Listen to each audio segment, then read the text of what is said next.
All right, guys. Hope you are having fun in all this snow, all the cold. Told you in that last video, I am not.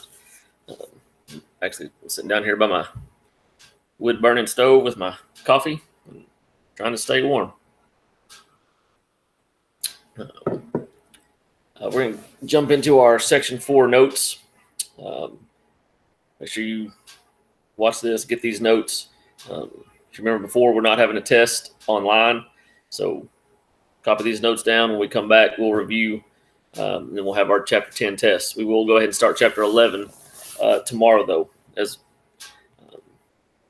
I don't want to just put tomorrow off, too, so we'll go ahead and have another assignment for that as well. But if you remember, a week ago, we finished up our Section 3 notes, and the last thing we talked about was that the Warhawks are pressuring Madison to declare war on the British. And really, a lot of the American public thought we needed to go to war as well. They just didn't know who we needed to go to war with, whether it was the French or the British.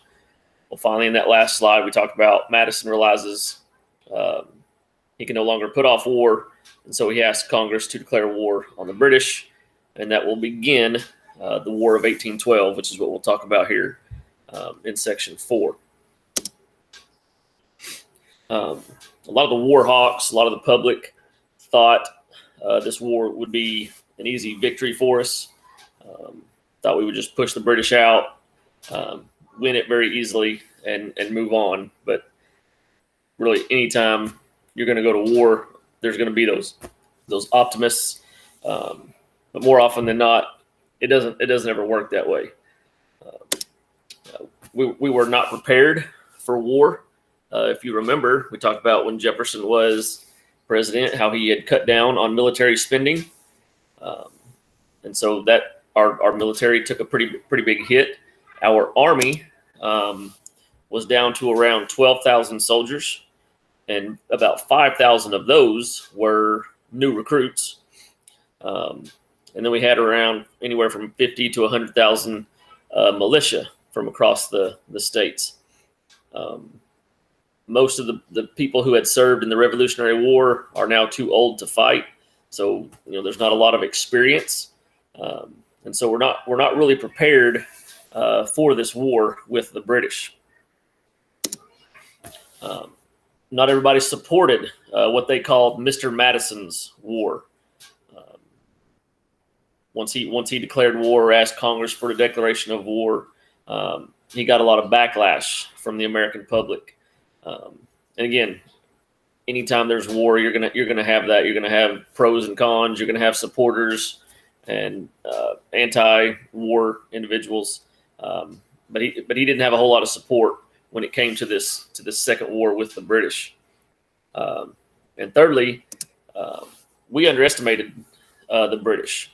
So we thought we were going to come in and defeat them very quickly. Well, they're still pretty powerful country. And we also underestimated the ties and the allies that they had with the different Native American groups throughout the United States and throughout the West, which we'll get to some of those here in just a minute. So you put all these things together, and it was really a recipe for disaster. But luckily, it will turn out okay. But to begin with, we're not really prepared for this second war with the British.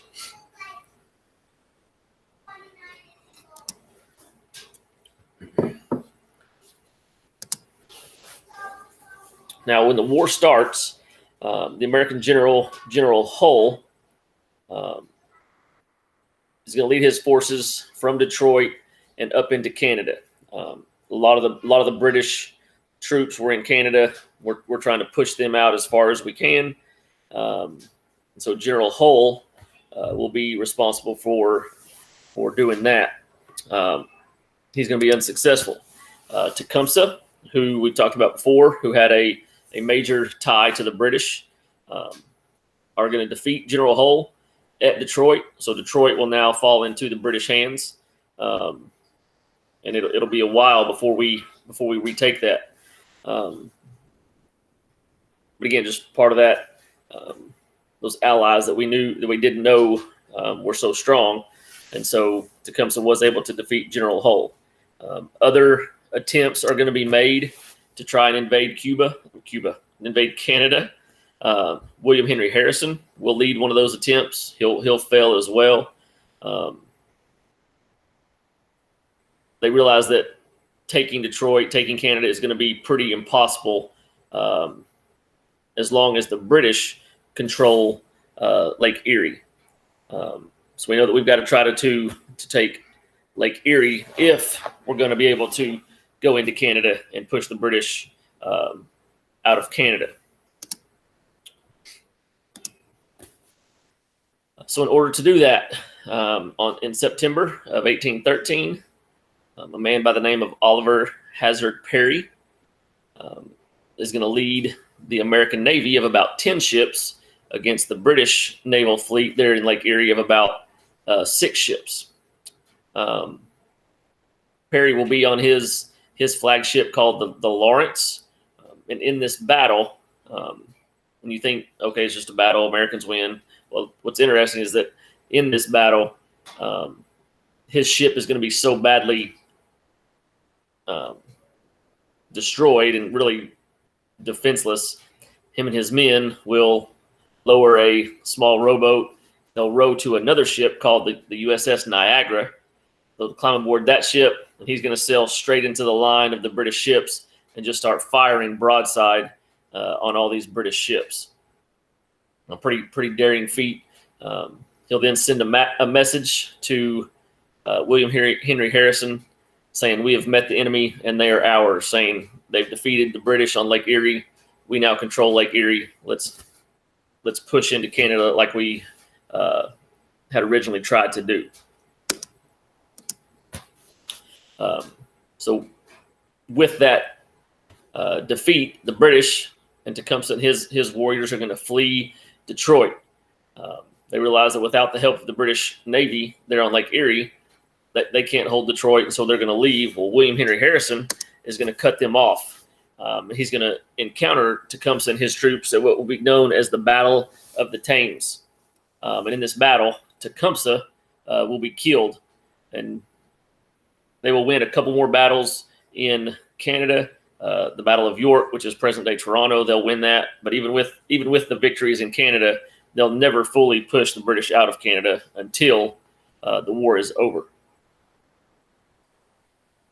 However, with Tecumseh being killed, he had tried to form confederations with other Native American groups, not just in the West, but in the South, in the Mississippi Territory. With his death, that's going to end the British Native American alliance. So this was a pretty big blow to the British when Tecumseh is killed, because the alliances are going to kind of fall apart. After Tecumseh is killed, Andrew Jackson, who is in the South in the Mississippi Territory, will defeat the Creek Native Americans, who Tecumseh was trying to set up a confederation with, at what becomes known as the Battle of Horseshoe Bend. He'll kill several hundred, I think over 500 Creek warriors, and they'll basically give up most of their lands in the Mississippi Territory after that defeat by Andrew Jackson.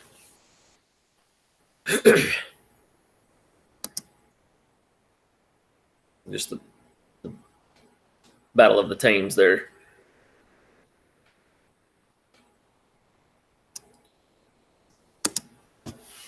All right. In 1814, the British are going to go on the offensive.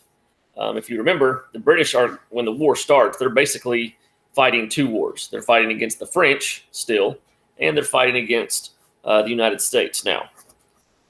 Well, eventually, they will defeat Napoleon.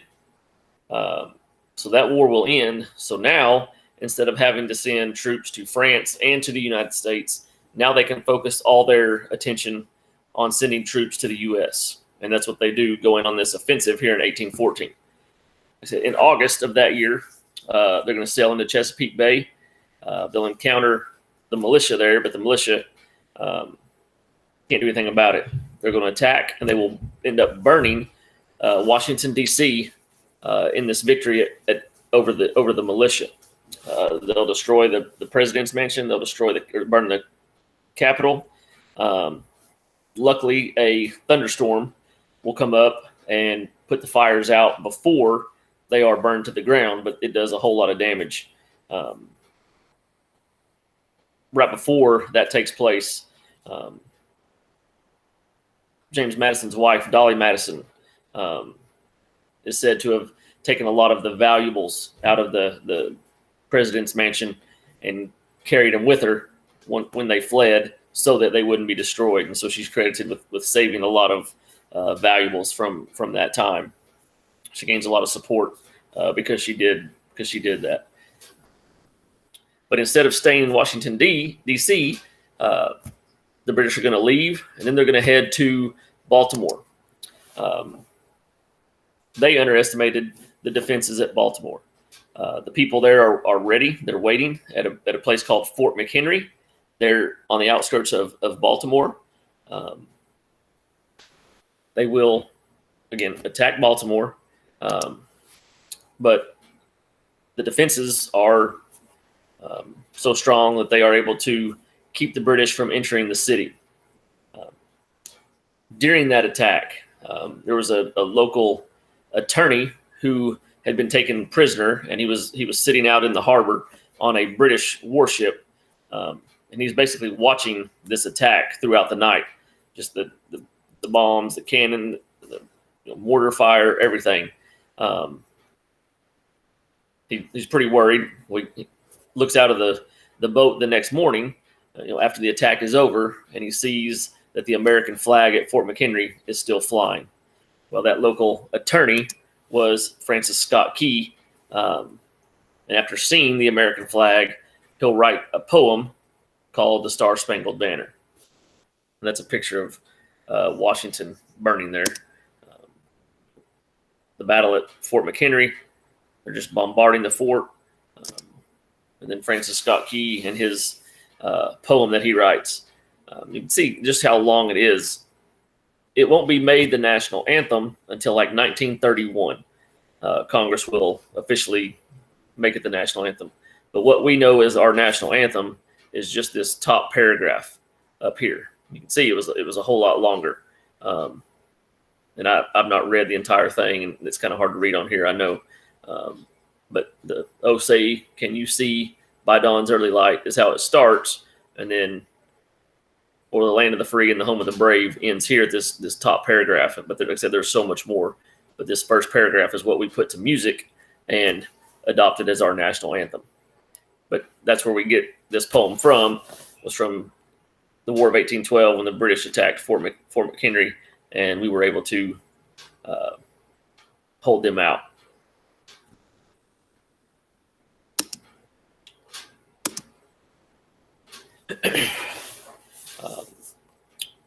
We talked about the Revolutionary War. We'll talk about the Civil War. There's always a turning point when it comes to war. For the War of 1812, it was the Battle of Plattsburgh on Lake Champlain. The British are going to send a force of about 10,000 soldiers.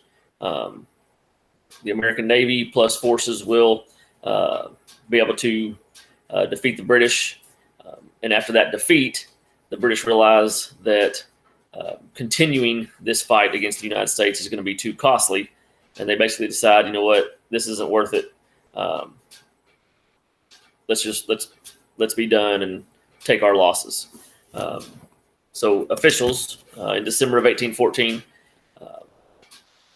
representatives from Britain, from the United States, they will meet in Ghent, Belgium, and start to talk about the negotiations for a peace treaty. Eventually, they will sign what becomes known as the Treaty of Ghent, that officially ends the War of 1812. However, there's no land that changes hands in this treaty. There's no talk of impressment in this treaty, which is one of the things that kind of got us into this affair with the British, was them impressing our sailors, but that's not mentioned. But this treaty is signed, and it will end the War of 1812. Well, news traveled very slowly back then. And Jackson, who was kind of fighting the British in the South, Andrew Jackson, has not got word that this peace treaty has been signed. And in early 1815, the Battle of New Orleans will take place, and Andrew Jackson will win this decisive victory at New Orleans. They set up defenses. They set up these big, massive hay bales around New Orleans, and the British just kind of march across open ground. The Americans will hide behind these hay bales and withstand the British advances, and hundreds of British will be killed or wounded at the Battle of New Orleans. But this battle makes Jackson a national hero, and we'll talk in a future chapter, not too far off. Because he becomes so popular, he'll win the presidency here in the next couple elections. We'll talk about that. So not a long war, roughly 2 years, basically. But after this, we really won't have to deal with the British anymore in dealing with them on our lands and in forts and inciting Native Americans. It all kind of ends here after the after the War of 1812 is over. Okay, so there are your notes for Section 4.